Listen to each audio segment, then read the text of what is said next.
Hello everyone, I am सुगम। Welcome back. तो कैसे हो आप सब? आई होप आप सब अच्छे होंगे। यहाँ पर गाइस हम देखने वाले हैं लेखा शास्त्र का जो आपका पेपर है उसका फुल सॉल्यूशन। इस पेपर से कई सारे क्वेश्चन आपके बोर्ड एग्जाम में आज किए जाएंगे, तो वीडियो आपको एंड तक देखना है। फर्स्ट क्वेश्चन यहाँ पर दिया गया है कि एक ऋण पत्रधारी हकदार होता है किसका? निश्चित लाभांश का या फिर लाभों के अंश हेतु। नेक्स्ट ऑप्शन है कंपनी में मताधिकार हेतु।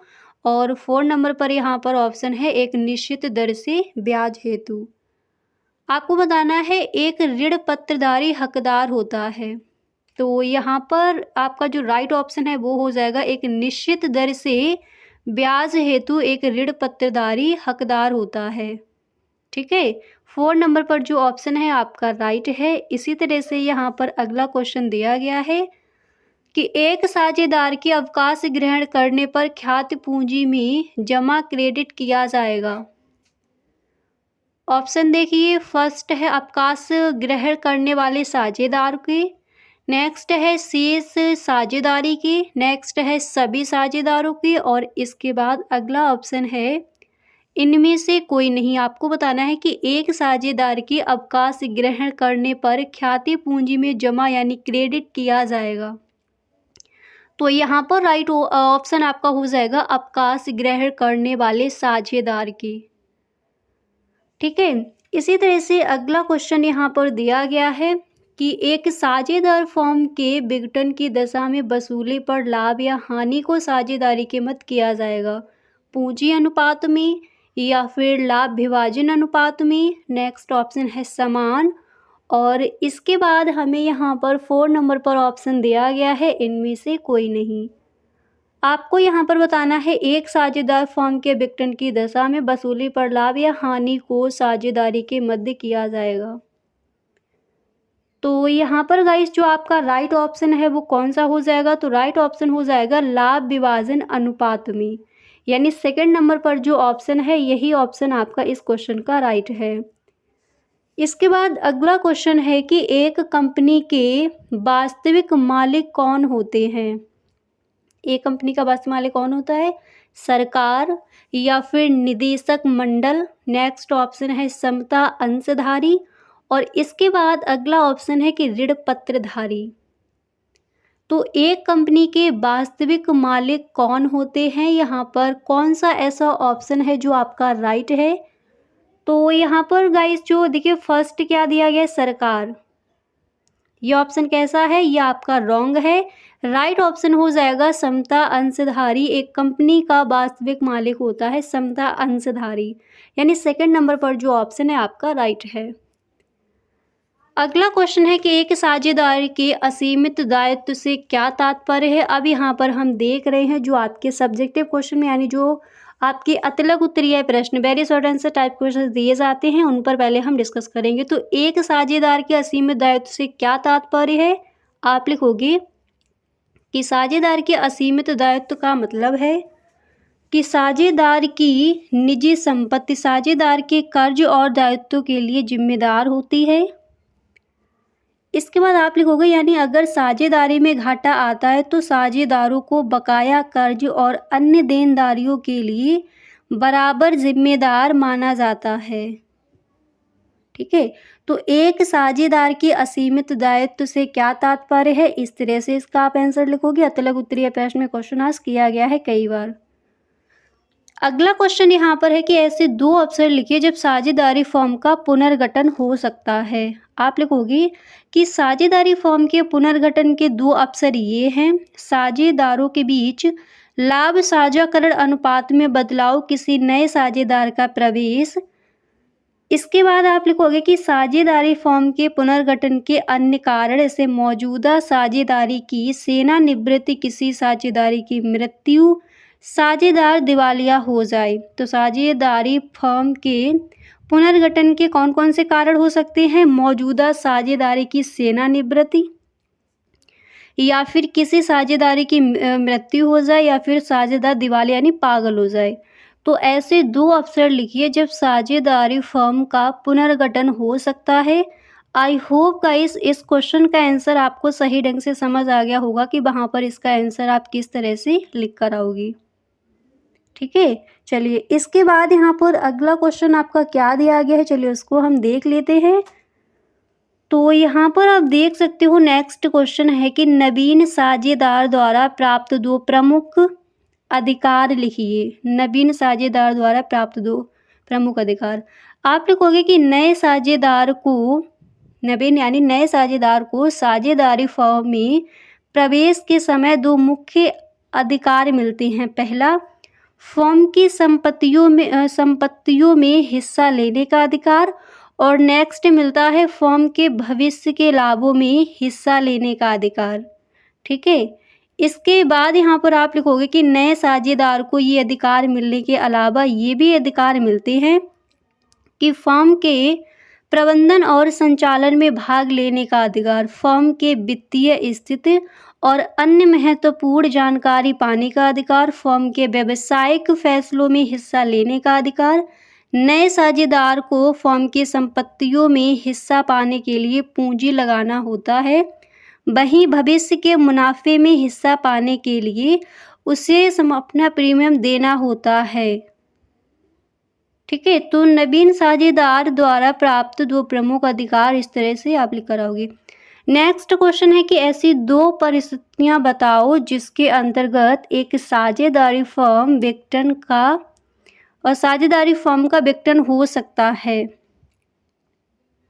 तो यहाँ पर आपने अभी दो देख ली थी। इसके बाद आप लिखोगे कि साझेदारी फर्म के विघटन की अन्य परिस्थितियाँ, साझेदारी का अवकाश ग्रहण करना, नए साझेदार का प्रवेश, निर्दिष्ट कार्य का समापन, साझेदारी की अवधि का समापन, और साझेदारों के आपसी समझौते से जब कोई साझेदार किसी अपराध का दोषी हो जाता है, जब फर्म का व्यवसाय अवैध हो जाता है, जब फर्म के लिए अपना व्यवसाय चलाना गैर कानूनी हो जाता है, और जब न्यायालय को लगे कि लाभ की कोई संभावना नहीं है और कंपनी हमेशा घाटे में रहेगी।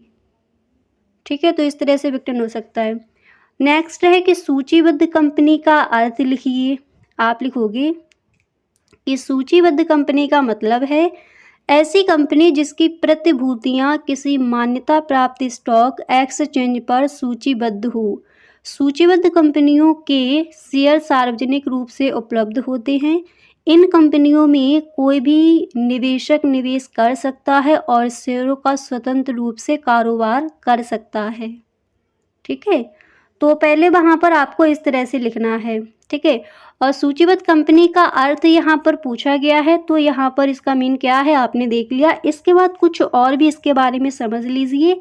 आप लिखोगे कि सूचीबद्ध कंपनियों के शेयरों को सख्त विनियामक नियमों के तहत कारोबार किया जाता है। सूचीबद्ध कंपनियों के शेयरों में उच्च पारदर्शिता और तरलता होती है। सूचीबद्ध कंपनियों के शेयरों की मांग के मुताबिक कीमतें बढ़ती घटती रहती हैं। सूचीबद्ध कंपनियों का स्वामित्व कई शेयरधारकों के पास होता है। सूचीबद्ध कंपनियों को स्टॉक एक्सचेंज में सूचीबद्ध होने के लिए आवेदन करना होता है। इसके बाद आप लिखोगे कि कंपनियां दो तरीकों से स्टॉक एक्सचेंज में सूचीबद्ध हो सकती हैं: आरंभिक सार्वजनिक पेशकश, आईपीओ या नई लिस्टिंग। इसके बाद यहाँ पर अगला क्वेश्चन आपका है कि सहभागी अधिमान अंशों से आपका क्या अर्थ है, तो इसको देख लीजिए। आप लिखोगे कि सहभागी अधिमान अंश वे अंश होते हैं जिनके धारकों को कंपनी के लाभांश के अलावा कंपनी के अतिरिक्त लाभ में भी हिस्सा मिलता है। इन अंशों के धारकों को पहले से तय लाभांश के अलावा कंपनी के लाभांश वितरण के बाद बचे हुए लाभ में भी हिस्सा मिलता है। ठीक है, इस तरह से आपको यहाँ पर लिखना है कि सहभागी अधिमान अंशों से क्वेश्चन आपका क्या दिया गया है। क्वेश्चन दिया गया कि सहभागी अधिमान अंशों से आपका क्या अर्थ है, तो इस तरह से आपको इस क्वेश्चन का आंसर वहाँ पर लिख कर आना है। क्लियर। अब इसके बाद यहाँ पर आगे देखिए, आगे आपको क्या करना है उसको देख लेती हूँ। और गाइस अभी तक अगर आप इस वीडियो में बने हुए हो तो आई होप ये वीडियो आपको पसंद आ रहा होगा। सच में अगर गाइस आपको वीडियो अच्छा लग रहा है तो आप इस वीडियो को एक लाइक कर दें और अपने सभी दोस्तों में एक बार इस वीडियो को आप शेयर ज़रूर करें। इसी के साथ यहाँ पर आपका अगला क्वेश्चन दिया गया है कि सुरक्षा के आधार पर ऋण पत्रों का वर्गीकरण कीजिए। तो सुरक्षा के आधार पर ऋण पत्रों का वर्गीकरण आप लिखोगे, सुरक्षा के आधार पर ऋण पत्रों का वर्गीकरण इस प्रकार किया जा सकता है। प्रथम बंधक ऋण पत्र, द्वितीय बंधक ऋण पत्र, अपुष्ट ऋण पत्र, पुष्टिकृत ऋण पत्र, अपरिवर्तनीय ऋण पत्र एंड नेक्स्ट है हस्तांतरणीय ऋण पत्र, नेक्स्ट है सुरक्षित ऋण पत्र और इसके बाद एंड में आपका दिया गया असुरक्षित ऋण पत्र। सुरक्षा के आधार पर ऋण पत्रों का वर्गीकरण कीजिए। तो सुरक्षा के आधार पर ऋण पत्रों का वर्गीकरण आपको इस तरह से वहाँ पर करना है, ठीक है। अब इसके बाद आगे यहाँ पर देख लीजिए कि प्रथम और द्वितीय बंधक ऋण पत्र के बारे में आप लिखोगे कि प्रथम और द्वितीय बंधक ऋण पत्र। प्रथम बंधक ऋण पत्र धारियों का प्रभाव पर रखी गई परिसंपत्तियों पर पहला दावा होता है, ठीक है। प्रथम और द्वितीय बंधक ऋण पत्र, प्रथम बंधक ऋण पत्र धारियों का प्रभार पर रखी गई परिसंपत्तियों का पहला दावा होता है और फिर इसके बाद यहाँ पर आपको लिखना है कि द्वितीय बंधक ऋण पत्र धारियों का प्रभार पर रखी गई परिसंपत्तियों पर दूसरे स्थान पर दावा होता है। तो इस तरह से वहाँ पर आपको लिख कर आना है, ठीक है। अब गाइस इसके बाद यहाँ पर नेक्स्ट क्वेश्चन आपका क्या दिया गया है, चलिए हम उसको देख लेते हैं। अगला क्वेश्चन है कि गैर चल संपत्ति के 2 उदाहरण दीजिए।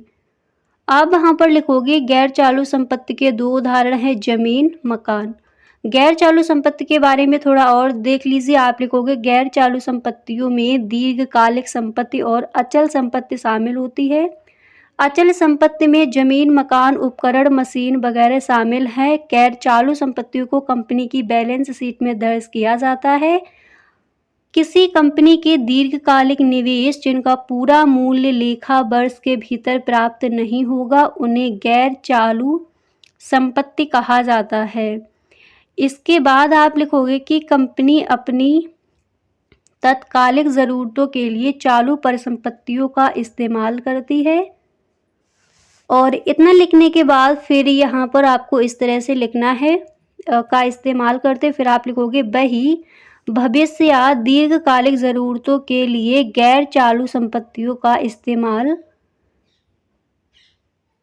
इस्तेमाल किया जाता है। तो गैर चल संपत्ति के 2 उदाहरण दीजिए। तो वहाँ पर आप इस तरह से लिख कर आओगे।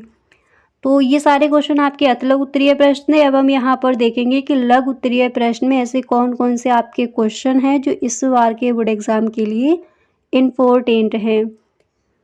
तो यहाँ पर आपका पहला प्रश्न है कि अदृश्य ख्याति क्या है, एक साझेदार के प्रवेश पर इसे कैसे समायोजित किया जाता है।